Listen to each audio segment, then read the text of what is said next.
Hey, thanks for checking out Next Level Carpentry. You caught me red-handed working in the shop on a Saturday afternoon when I should be out goofing off. But I've got to make some new glass stop for this custom white oak door. I didn't make the door, but a vandal broke out the glass and destroyed the old stop that was on the other side. We're putting a little different glass in, and so I've got to make new stop to fit the new glass and the old door. The stop looks like this. I'll do a cutaway of the stop if that doesn't show up. But even though I haven't used a planer sled in the shop for 6 months, I just did a video about making custom moldings with a planer sled. And I'm going to make this stop using a planer sled too. It's a small molding, so I just put my angles in the sheet of plywood. That's all it takes. There's a 42 and 48 degree, 40, whatever adds up to 90. 42 and the other angle adds up to 90. That's these two angles. And I've got to mill a blank that's 5/8 of an inch by 9/16 of an inch to get this molding out of. And the main reason for the tip today is to explain what I do when I'm making very small parts like this. The molding, like I said, the blank for this, here's my little scale drawing. The blank for this piece needs to be exactly 9/16 by 5/8. And I don't know about you, but when I pick up a piece and I've got to sort out which side is 9/16 and which side is 5/8, it's easy to get messed up and screw up some pieces. So the main tip of the video is how I keep that organized. And it's pretty simple. I've taken this piece of quarter sawn white oak and flattened it out, got it nice and true, and I made it 9/16 of an inch thick. Then I'll make 5/8 of an inch rips out of here. But once I do that, I don't want to get the pieces mixed up. And the way I keep myself from screwing up pieces by orienting them wrong, 5/8 versus 9/16, is very simple.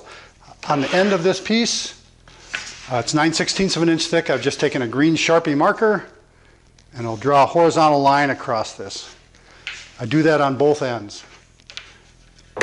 And then when I rip 5/8 of an inch pieces off of here, I always know that if I'm laying it down with this green line horizontal, it's 9/16. When I stack the pieces up to plane the 5/8 of an inch face, I just make sure all the green lines are vertical. Simple as that. I'm going to go through the process here. You'll be able to watch it, but that's the tip, and it works great. So now I'm just going to go through the process, rip these pieces down about 11/16, run them through the thickness planer to smooth out both faces and end up with a piece that's come out of the thickness planer 9/16 by 5/8. I'll put a quick bevel on there for this, leaving it a little bit proud, and then it'll run through the planer sled to mill off this face. Then I end up with a molding that's planed all the way around, zero sanding. All I got to do is cut some miters and stain it and stick it in the frame. Simple as that. After joining the piece perfectly straight, I make the rips 11/16 of an inch. And notice the push stick I'm using for this operation. It's my favorite push stick, only in a 1/4 inch thickness, so it pushes a 5/8 of an inch piece past the blade without cutting into the push stick.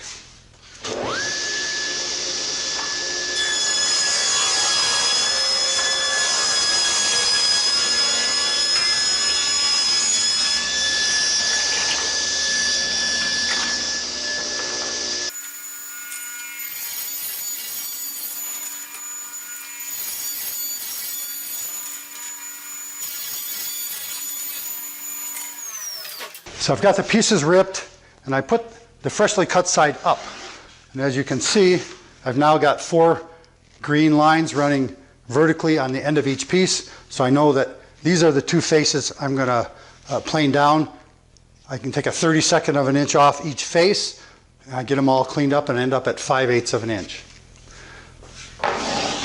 Now I've introduced another little orientation issue, and that is which face has been planed first. When I run it through there, I clean up 4 faces. But if one of the pieces gets flipped, I'll end up planing one face twice, and there'll be still a saw cut edge in there somewhere. So I want to keep track of which face gets planed. Here's another little trick. Using one of my very own Next Level Carpentry pencils, what I do is on one face of these that needs to be planed, I'll put angled lines like that. On the other face, I'll put lines going straight across.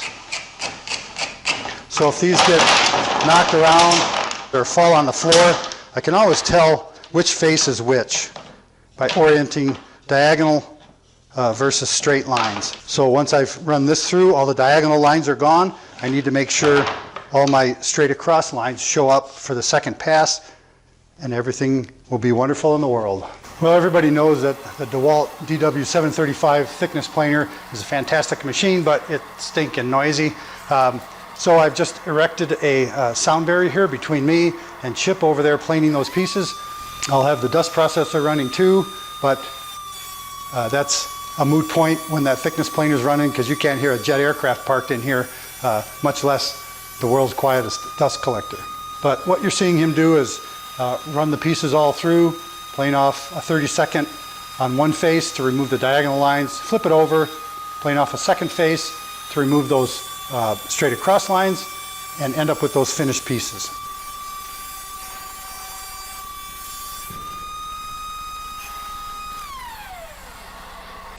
Get some of that commotion shut down, and just like he said, you can see now that there's green lines on each of these pieces, so I know that they're 5/8 this way and 9/16 that way.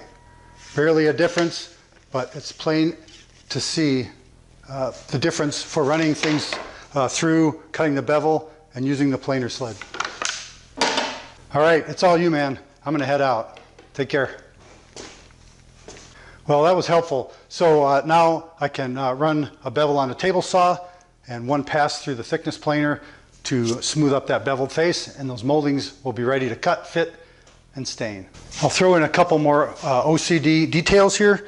I put the green line on my sample piece. I made this before, and I want to cut these with the 5/8 thickness up and down, so I can set my saw at 42. If I run it this way, I'd have to have my table saw set at 48, and it doesn't go that far. So I'm ripping these 42-degree angle with the 5/8 of an inch thickness line vertically.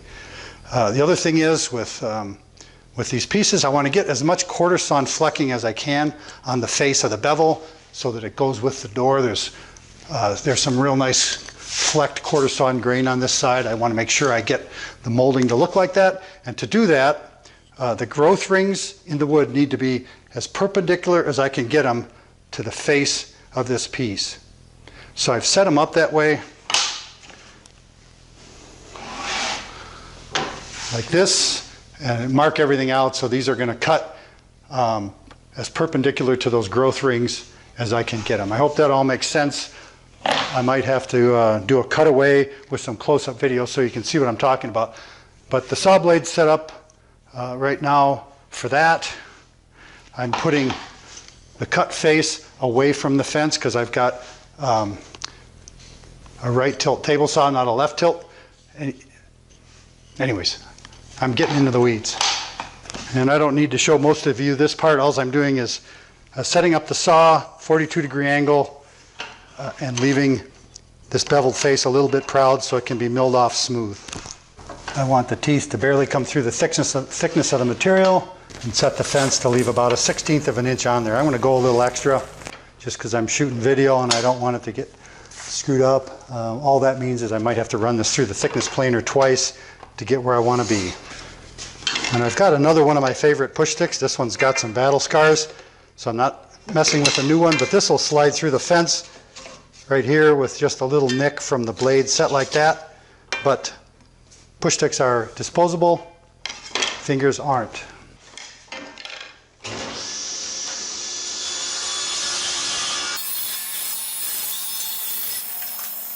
I realized after cutting my first practice piece with that angle that I said that wrong. To get the most flecking to show up in quarter saw material, I need to cut as parallel to the radial lines as I can, not to the growth rings. I said that backwards. Whatever I did, I was thinking backwards and cut this first piece wrong. But these last three, which are the money pieces, I'm going to cut as close to the radial lines as I can and that way help accentuate that flecking. And that kind of thing mostly shows up when I'm in the camera, blabbing and not thinking. I'm able to make these long rips on skinny pieces like this because I took all the fight out of the wood previously by running it over the joiner to make it flat and the thickness planer to make it true. When I feed the pieces through the table saw, there's really no fight left in them, and they slide nicely along the fence to give me a nice even cut. If I got a bunch of pieces that are crooked as a bucket of snakes, it takes feather boards and such to force the wood flat and straight as it goes through the table saw for a good cut. And other than the burn marks from where I stopped, I've got nice flecking on 3 of these 4 pieces. And you'll see the difference after it comes out of the thickness planer on the sled. And here's another example of why orientation marks are so important. When the blank is going through the thickness planer, the cutters are parallel to the face of the sled and the table. And I'm putting a 42-degree angle into this piece. The 5/8 inch face has to be against this side of the sled, and the 9/16 face has to be against this side of the sled for the face, this angled face, to be oriented properly. If this piece goes through backwards with the 9/16 face here and 5/8 over there, you can see this angle is off. The planer is going to plane an angle like this, and the bevels will be off. There's this little 1/8 inch facet on either side will be wrong. There'll be no facet here when there's an 1/8 inch there. And with these orientation marks, all I need to do is make sure that my green line runs at this angle as it's going through the fixture, and everything will come out hunky-dory. For this short run, I'm just clamping this planing sled to the infeed table because there won't be much pulling force as the blanks go through. Because I'm using orientation marks on these pieces, I can tell that these are all the same ends, but they're backwards. And by flipping them end for end, I see that I can line up the angle on the end with the angle on the fixture and plane them off like they're supposed to be. I'll run the ugly piece first and use it to set the height of the planer knives, and then follow up with the other pieces, going 2 passes for each one. Sneaking up on the final pass, 1/64 inch at a time, lets me dial in the finished molding size precisely to my pattern. And I have that little green reference mark for orienting things every step along the way.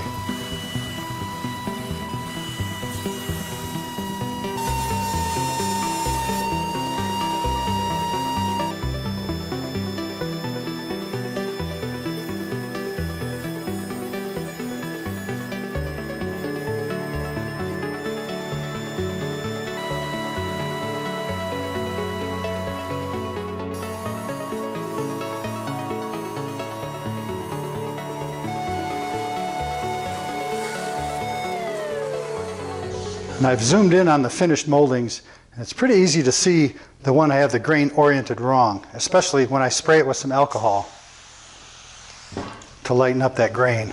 This is just a dull, flat grain look, while these pieces have nice quarter sawn flecking going on. Those pieces will be a thing of beauty in that door. And here's another shot of that quarter sawn grain flecking when I change the camera angle. The only difference between this piece and these 3 is a 90-degree rotation in the milling process. So the value of orientation marks is increased with that little factoid. You can see the grain flecking in this panning shot that I was able to do after the stops were stained and varnished before I cut them and put them into the frame. This grain feature complements the quarter sawn oak of the door itself nicely. So with these little glass stop moldings complete using that planer sled and orientation marks, I guess I'm going to wrap up this video. I'm not quite sure how this is going to edit out, but I hope the thoughts on using an orientation mark on the end of a piece of wood, a molding stock, makes sense. If I put that orientation mark on any of the other surfaces at the beginning, it just gets planed off and I lose it. But this way, it's here to the end. Even when I go to miter these and wrap that opening in the door, I'll make sure I get the angles and the miter cuts going the right way because I know which is which. And I use the same tip on moldings of all sorts, even when they're not as nearly symmetrical as this molding is. It just helps orient pieces, pay attention to grain, direction and just all sorts of stuff. So keep some colored Sharpie markers on hand. Sometimes when I'm running a batch of two different things that are close but similar, I'll use two different colors, a blue and a green and a red or whatever, to indicate different features or orientation of the pieces as they're going through the process. And if anybody's counting how many times I said orientation marks, put it in the comments. I'm curious. It's probably 100 or so. Anyways, I'm going to wrap this up. Some of you might have noticed this prominent poster up here in the corner. That is available on TeeSpring along with these t-shirts. It's a fun little thing that I put up in the shop. That's been one of my favorite sayings for years, and I finally got around to organizing it as a poster with the help of my friend Dan, who made it into an image that could be blown up that size. I have it prominently displayed in the shop here for anybody that walks in so that they know, Attention! Das Maschinen ist noted for Fingerpoken und Mittengraben. Ist easy for breaking das Springwerks, blowen Fuses mit lautisch Pappen und Spitzensparken. Ist nix geworken bei Dumkopfs. Das Rubbernecken, Sightseeing und stupidisch Goof-offers bis relaxen. Keep hands und pockets and watch the stuff come out. This is signed by Das Management. And I don't think you want to mess with Das Management. And if you get one of these posters from TeeSpring, it helps support the channel. You'll need to cut the corners round like this. They come square. And then I just made this backer board with a couple of exclamation point cutouts in there just because I could, and stuck it on the wall. But sales at TeeSpring help support the channel. And I want to thank those patrons on Patreon who have made a pledge of support to Next Level Carpentry, gone above and beyond with a one-time or a monthly pledge. I really appreciate that. And Patreon recently added a feature where I can upload a comment with pictures. So I'm going to try to do that for the patrons. Just a little bit of extra content from my life and from the shop for anybody that's a patron and interested. In the meantime, I hope you enjoyed this little tip and can put it to use on projects you're doing. And as always, thanks for watching. Das Management. Whew. That guy sounds tough.